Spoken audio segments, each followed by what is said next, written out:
അസ്സലാമു അലൈക്കും വറഹ്മത്തുള്ളാഹി തആല വബറകാതുഹു.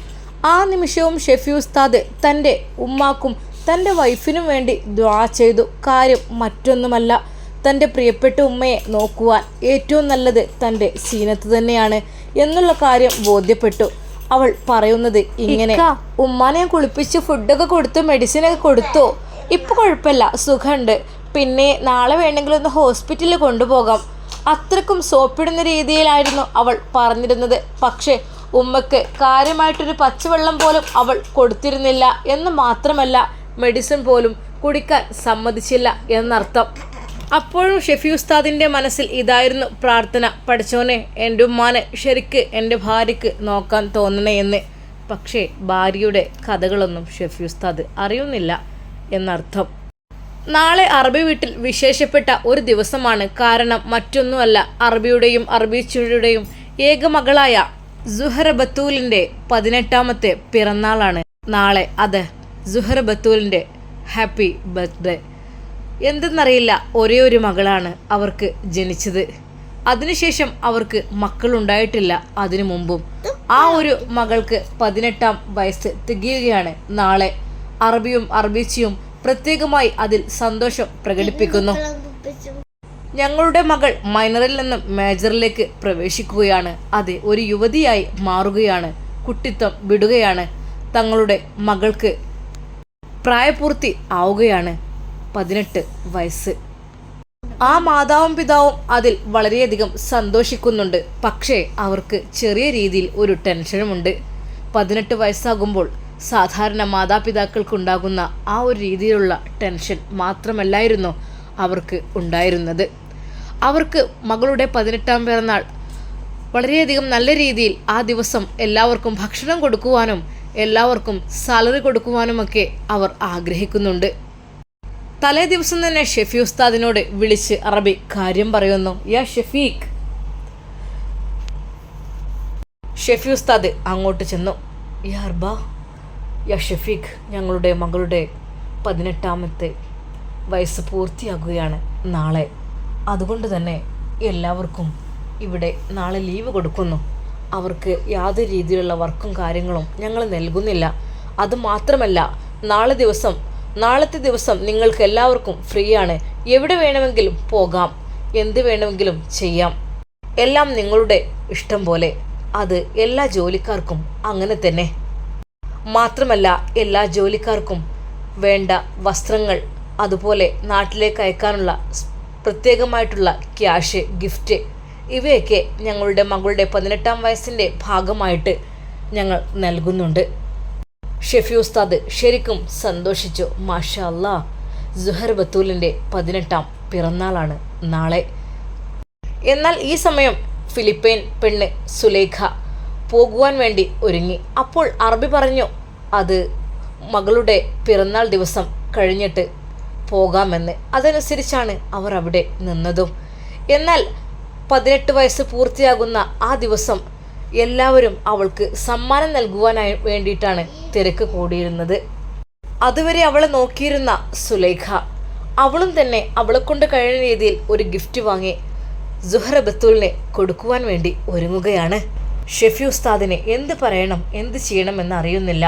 18 വയസ്സുകാരിയായ ഒരു പെൺകുട്ടിയെ അത് എൻ്റെ കൈകളിലാണ് ഇനി അവർ ഏൽപ്പിക്കുവാൻ വേണ്ടി പോകുന്നത്. അവളെ കൊണ്ടു നടക്കേണ്ട ചുമതല ഇനി എനിക്കാണ്. ഡ്രൈവിങ്ങിൽ ലൈസൻസ് എല്ലാം കിട്ടി, റാഹത്തായി, അൽഹംദുലില്ലാ. ഇവിടെ വളരെയധികം ക്ലിയറായി എനിക്ക് ഓടിക്കാൻ കഴിയുന്നുണ്ട്. അതിനുവേണ്ടി അറബി എനിക്ക് പുതിയൊരു വാഹനം നൽകുകയും ചെയ്തു. സുഹർ ബത്തൂലിനെ ഒരു വട്ടം പോലും ഞാൻ കണ്ടിട്ടില്ല, കാണാൻ വേണ്ടി ശ്രമിച്ചിട്ടുമില്ല. തന്നോട് ഫിലിപ്പൈൻസ് പെണ്ണ് അതിനെക്കുറിച്ച് പറഞ്ഞിട്ടുമില്ല. അതൊരു പക്ഷേ നിർദ്ദേശമായിരിക്കും. എന്തൊക്കെ തന്നെയായാലും നാളെയാണ് ആ ദിവസം, അറബിയുടെ മകൾ സുഹർ ബത്തൂലിൻ്റെ പിറന്നാൾ ദിവസം. അറബ് നാട്ടിൽ അത് വലിയൊരു ആഘോഷമല്ലെങ്കിലും അറബിക്കും അറബിച്ചിക്കും ഒരേ ഒരു മകളായതുകൊണ്ടും അത് അവരതൊരു സ്പെഷ്യലാക്കി മാറ്റുകയാണ്. തലേ ദിവസം അതാ സുഹർ ബത്തൂലിൻ്റെ ഉമ്മ കണ്ണീരൊഴുക്കുകയാണ്. അത് കണ്ട് അറബി ചോദിക്കുന്നു, എന്തു പറ്റി? എന്താണെന്നറിയില്ല, എൻ്റെ മകൾക്ക് 18 വയസ്സാവുകയാണ്. പക്ഷേ എല്ലാ മക്കൾക്കും 18 വയസ്സാകുമ്പോൾ എല്ലാവർക്കും സന്തോഷമായിരിക്കും. പക്ഷേ എനിക്ക് ചെറിയൊരു ദുഃഖമുണ്ട്. ബീവി കരയാതിരിക്കൂ. അള്ളാഹുവല്ലേ വലിയവൻ, എല്ലാത്തിനും പരിഹാരമുണ്ടാകും. ഭാര്യയെ സമാധാനിപ്പിക്കുകയാണ് അറബി.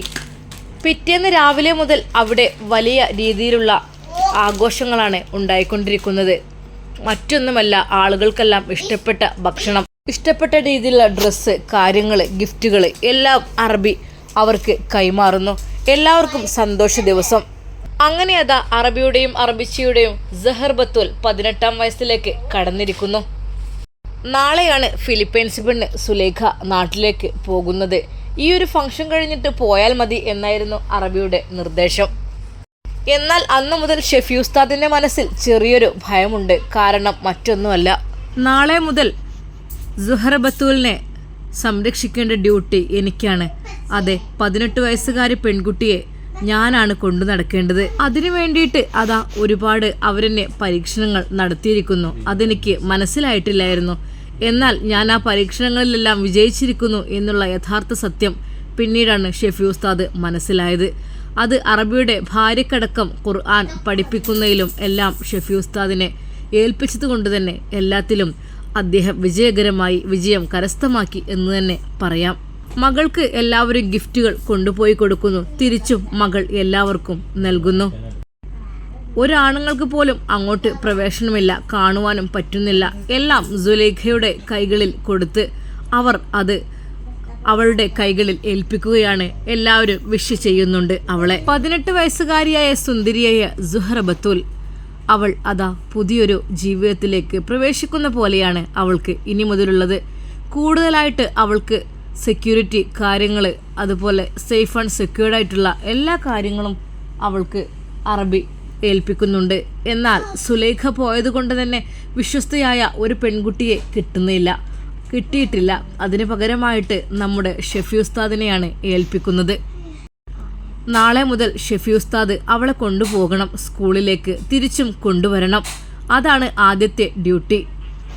അള്ളാഹുവേ, നീ കാത്തുരക്ഷിക്കണേ അല്ലാ. പഠിച്ചവനെ, ഒരു പിഴവ് പറ്റിയാൽ മതി, തല പോകുന്ന കേസാണ്. അത് ഷെഫി ഉസ്താദിന് നന്നായിട്ടറിയാം.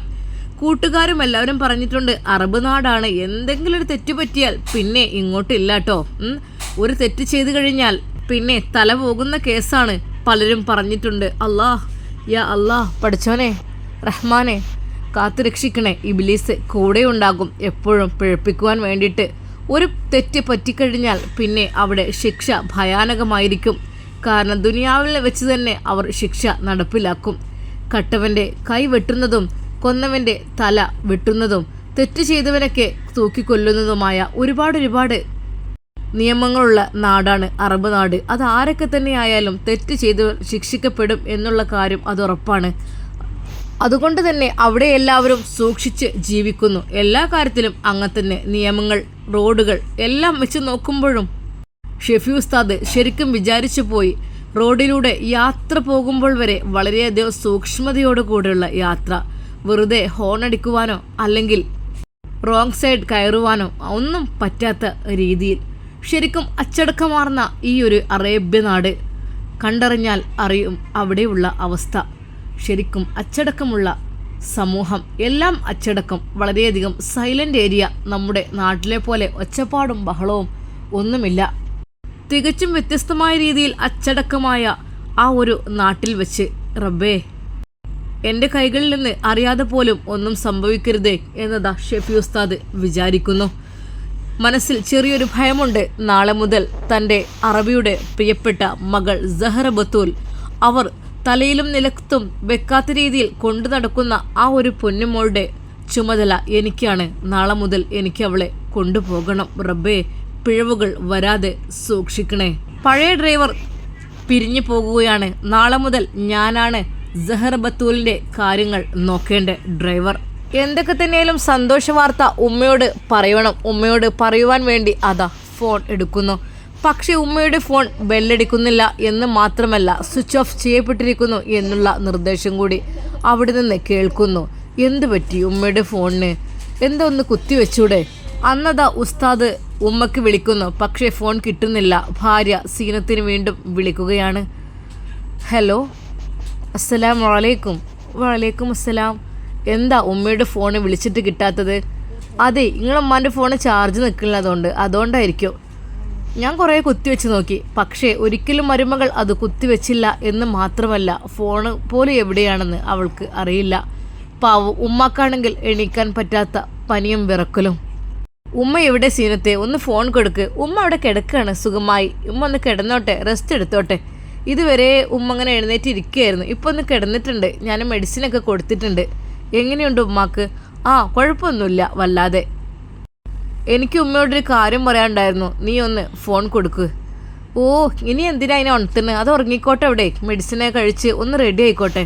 ഒന്ന് കൊടുക്ക് പെണ്ണേ നീയ്. എന്ത് കാര്യം? എന്നോട് പറയാൻ പറ്റാത്ത കാര്യമാണ് ഉമ്മയോട് പറയുന്നത്. ആ, ഉമ്മയോട് പറഞ്ഞ് എനിക്ക് അനുഗ്രഹം വാങ്ങണം, അതാണ്. അല്ലാതെ എന്തനുഗ്രഹം? എന്തിനു വേണ്ടിയിട്ട്? നിങ്ങളെന്താ അവിടെ കല്യാണം കഴിക്കാൻ പോവാണോ? അതൊന്നല്ല, എനിക്കെൻ്റെ ഡ്യൂട്ടി ചെറുതായിട്ടൊന്ന് മാറുന്നുണ്ട്. ആ, അത് ശരി. അപ്പോൾ പിന്നെ സാലറി കൂടുമല്ലേ? അതൊന്നും എനിക്കറിയില്ല. പിന്നെ എന്തൊക്കെ തന്നെയാലും സാലറി വീഴാൻ മറക്കില്ല കേട്ടോ. ഞാൻ അതിന് വേണ്ടിയിട്ടാണ് വെയിറ്റ് ചെയ്യുന്നത്. എനിക്ക് എൻ്റെ ക്ലാസ്സിൻ്റെ ഫീസും കാര്യങ്ങളും എല്ലാം കൊടുക്കാനുണ്ട്. എത്ര പെട്ടെന്നത് ക്യാഷ് കഴിയണമെന്നോ? ആ, ഇൻഷാ അല്ലാ ഞാനതൊക്കെ വിടാം. നീ ഉമ്മയെ നല്ല രീതിയിൽ നോക്കിട്ടോ. ഉമ്മയുടെ അടുത്തുനിന്ന് ഫോൺ കൊണ്ടുപോയി കൊടുത്തേ. ഒരു പക്ഷേ എൻ്റെ ശബ്ദം കേൾക്കുമ്പോൾ എൻ്റെ ഉമ്മ കണ്ണ് തുറക്കുമായിരിക്കും. ചെല്ലേ. ഓ, വല്ലാത്തൊരു ഇടങ്ങാറായി പോയല്ലോ ഇത്. സീനത്തെ പ്ലീസ്, എനിക്ക് എൻ്റെ ഉമ്മയുടെ ശബ്ദം കേട്ടേ മതിയാവൂ. ഉമ്മയോട് എനിക്ക് സംസാരിക്കണം. ചെല്ലേ, ഞാൻ കുറച്ച് കഴിഞ്ഞ് വിളിക്കാം. അവൾ പെട്ടെന്ന് ഫോൺ കട്ട് ചെയ്തു. ഷെഫി ഉസ്താദിൻ്റെ മനസ്സിൽ വല്ലാത്ത ദുഃഖമായി. പഠിച്ചോനെ, എൻ്റെ ഉമ്മയുടെ ശബ്ദം കേൾക്കാതെ എനിക്ക് ഉറങ്ങാൻ കഴിയുന്നില്ലല്ലോ. എൻ്റെ ഉമ്മയുടെ ശബ്ദം ഒന്ന് കേൾക്കണം. മോനെ എന്നുള്ള ആ ഒരു വിളി ഒന്ന് കേൾക്കാനിട്ട് 2 ദിവസമായി. റബ്ബേ, എന്ത് ചെയ്യും? ഷെഫി ഉസ്താദിന് സങ്കടം വന്നു. അദ്ദേഹത്തിൻ്റെ ഹൃദയം വല്ലാതെ വേദനിച്ചു. കണ്ണുകൾ നിറഞ്ഞൊഴുകി. ഒന്നുകൂടി വിളിക്കാം സീനത്തിൻ്റെ ഫോണിലേക്ക്. സീനത്തിൻ്റെ ഫോണതാ വീണ്ടും ബെല്ലടിക്കുന്നു. അവൾ ഫോണെടുത്ത്, ഓ ഇതെന്താ ഇങ്ങനൊരു ശല്യം? ഒന്നിനും സമ്മതിക്കില്ല. ഹലോ. ആ, ഞാൻ പറഞ്ഞില്ല ഉമ്മ ഉറങ്ങാണെന്ന്. എന്തിനാണ് ഉമ്മാനങ്ങനെ ശല്യപ്പെടുത്തുന്നത്? ഞാൻ കുറച്ച് കഴിഞ്ഞ് വിളിക്കാമെന്ന് പറഞ്ഞില്ലേ? സീനത്തെ പ്ലീസ്, എനിക്ക് ഉമ്മയോട് അത്യാവശ്യമായിട്ടൊരു കാര്യം പറയാണ്ട്. ഇനിയും ഉമ്മ ഉറങ്ങിക്കഴിഞ്ഞാൽ ഞാനിനി ഒരുപാട് ലേറ്റ് ആകും. പിന്നെ നട്ടുപാതിരാക്ക്. ഓ, ഞാൻ നോക്കട്ടെ. നേരെ അതാ അവൾ ഫോണുമായി ഉമ്മയുടെ അടുക്കൽ പോകുന്നു. തണുത്ത് വിറച്ച് പുതച്ച് കിടക്കുകയാണ് ഉമ്മ. നോക്കി, മോനത് വിളിക്കണങ്ങളെ. ഇതാ. പക്ഷെ ഉമ്മാക്കൊന്ന് തിരിയുവാനോ ഒന്നനങ്ങുവാനോ കഴിയാത്ത അവസ്ഥയായിരുന്നു.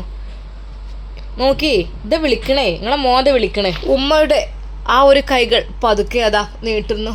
എൻ്റെ കുട്ടി എവിടെ? ഉമ്മയുടെ കൈകൾ വിറക്കുന്നുണ്ടായിരുന്നു. അവളതാ ആ ഫോൺ പതുക്കെ ഇതൊന്ന് പിടിച്ചു നോക്കി, കൈ ഇങ്ങനെ വിറച്ചുകൊണ്ട്. മോനെ.